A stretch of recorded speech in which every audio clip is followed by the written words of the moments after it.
Om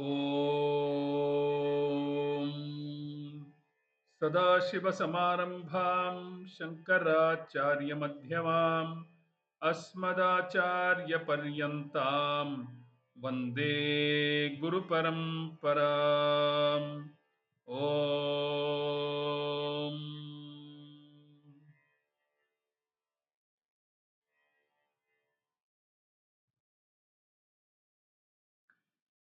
Namaste, all of you. Welcome back to our continuing study of this great text, Vivekachudamani, authored by the great Sri Adi Shankaracharya and taught to us meticulously and systematically by our dear Acharya Swami Paramarthananda.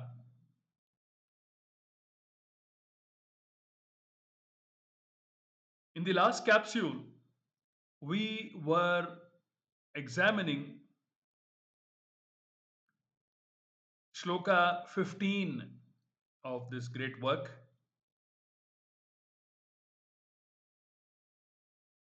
I will read the verse for the sake of continuity and then we will continue from where we left. Shloka 15. Ato vicharah kartavyah jignasoratmavastunah समासाद्य Daya सिंधुम गुरुम ब्रह्मविदुत्तमम्. Here's the running meaning of this lovely shloka. Shankaracharya says, hence the seeker after the reality of the Atman which is the reality, should take to reasoning after duly approaching the Guru, who should be the best of the knowers of Brahman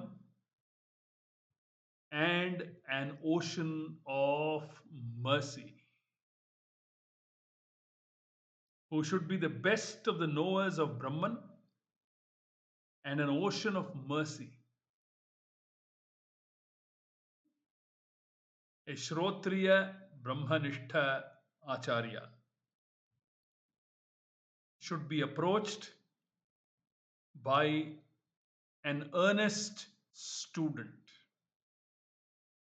Why? To learn about the truth of the reality, which is what? Which is Atma, which is my inmost immaculate self. Shankara concludes this section in which he highlighted Vicharaha and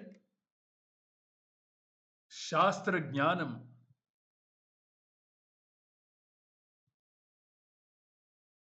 And in the 13th shloka, Shankara highlighted the necessity of a hitokti, a well-wisher, a guide, an acharya, a guru. In this 15th shloka, Shankaracharya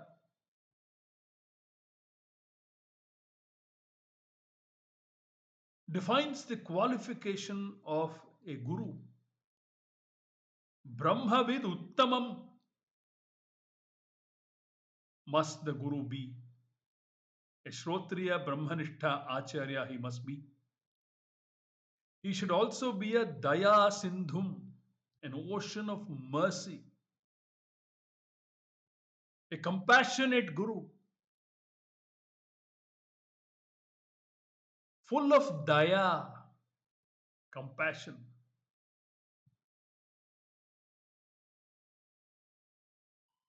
Qualifications that are necessary for an Acharya to teach this great subject.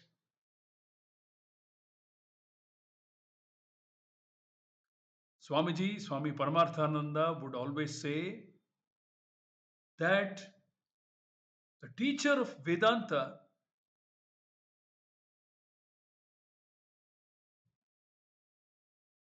is not teaching about some Brahman residing somewhere up there above the clouds. He's not far away.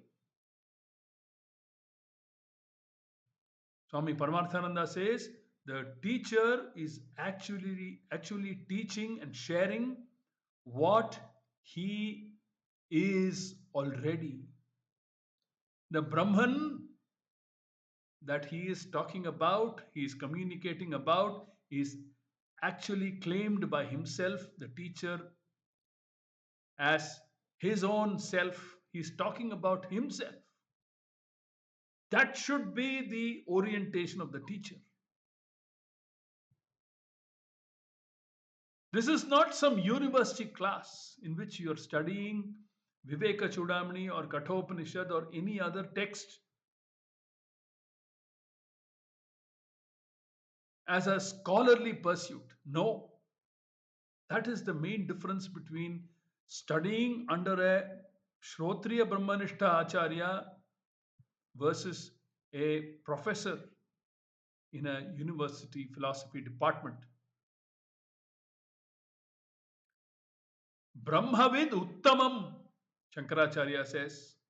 He uses the superlative degree over here.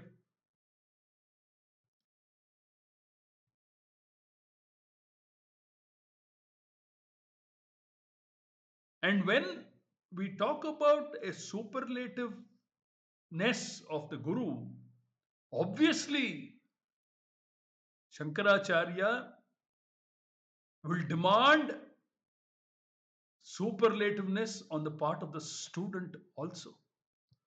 Only then minds will match. It has to click, as Swamiji says. It has to click. The Guru Sishya relationship has to just click. Otherwise, it won't work. Birds of the same feather must flock together. Shankaracharya will talk about the qualities that are required to be cultivated by an earnest seeker in the following any number of verses that we are going to have a look at.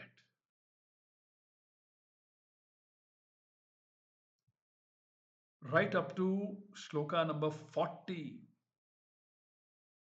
Shankaracharya will list out the qualifications required on the part of a truthful, earnest student. Let us now pick up the thread from where we left in the last capsule.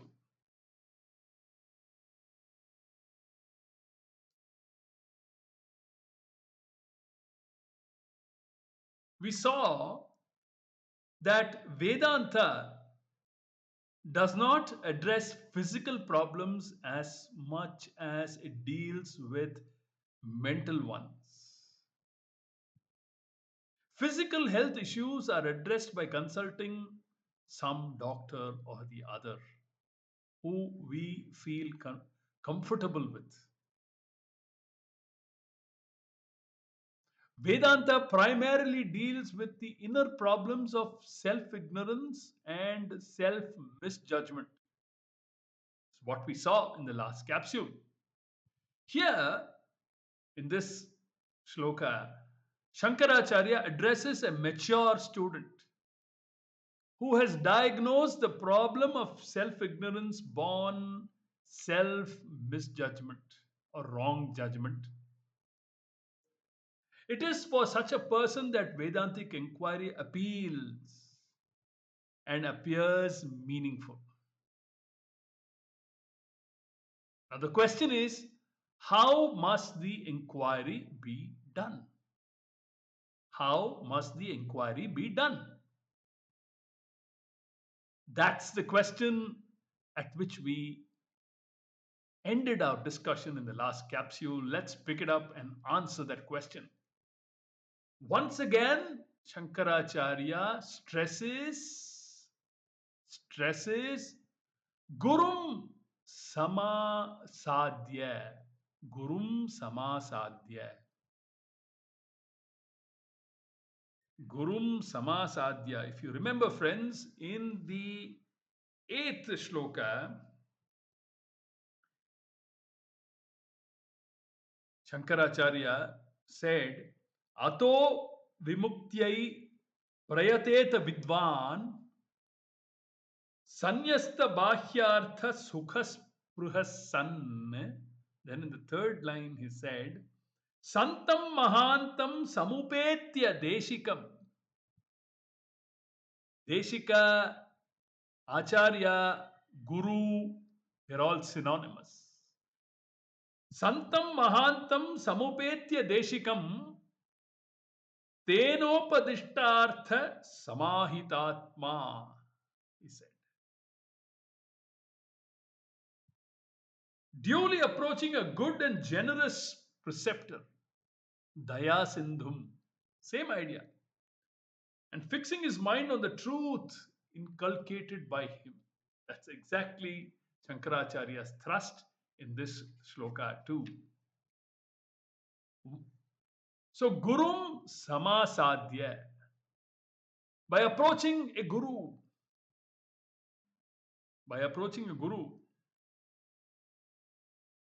Mundaka Upanishad says it very clearly. Samit Panihi Shrotriya Brahmanishtam.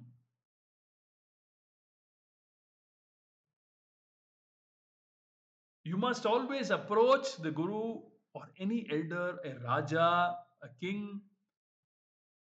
Never go empty handed. You must always take something with you. And in those days, Samit, dry twigs, were taken by as an offering by the student. And dry twigs have a special connotation in the context of Vedanta. Dry twigs means I'm ready, shows the readiness on the part of the student to catch fire. When the guru imparts knowledge to him, just as a dry twig would catch fire immediately as soon as it is exposed to a flame. Samit is dry twigs. Samit is something that was used as an offering. Dry twigs that were used as an offering in a yajna. So Gurum Samasadhya, by approaching, by respectfully approaching, humbly approaching a guru. Krishna says this in 4th chapter, 34th shloka of Srimad Bhagavad Gita. Tadvidhi pranipatena pariprashnena sevaya.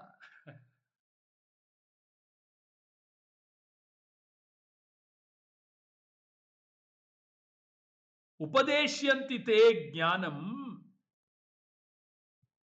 jnaninas tatpadarshinaha.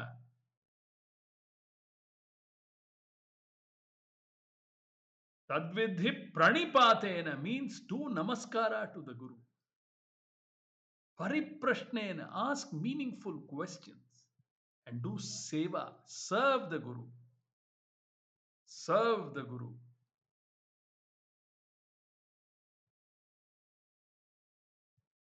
Swami Paramarthananda would say, it isn't enough to remain a mumukshu. It isn't enough to be a moktumichu, like we saw in the last capsules. One must transform this urge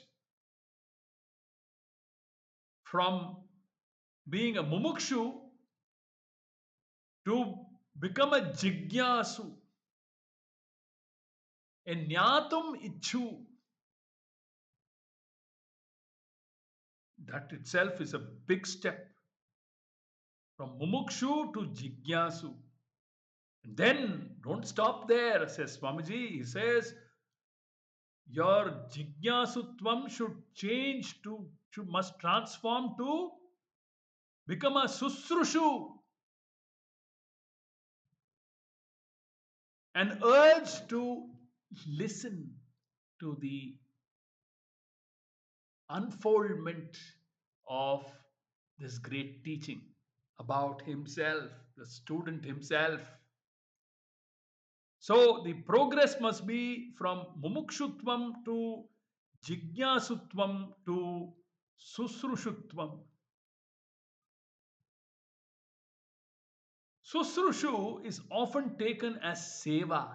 The word seva in that Bhagavad Gita shloka triggered this thought. It is not mere, it is seva, it is physical service to the Guru, no doubt. But susrushu means shrotum ichu. I want to listen to the Guru's words, Guru's upadesha, Gurum samasadhya, by approaching a Guru.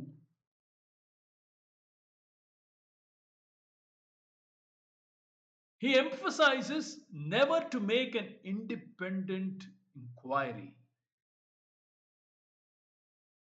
Never must one make an independent inquiry into oneself. I did it all by myself. No, it doesn't work in Vedanta. Doesn't work.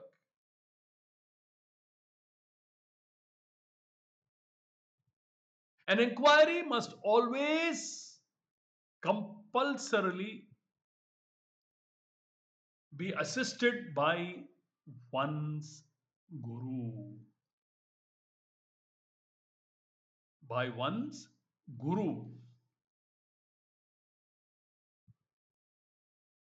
Now, what does the word Guru mean?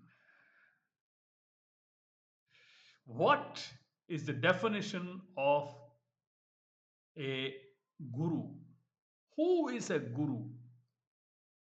We will answer that question in the following capsule and take our study forward.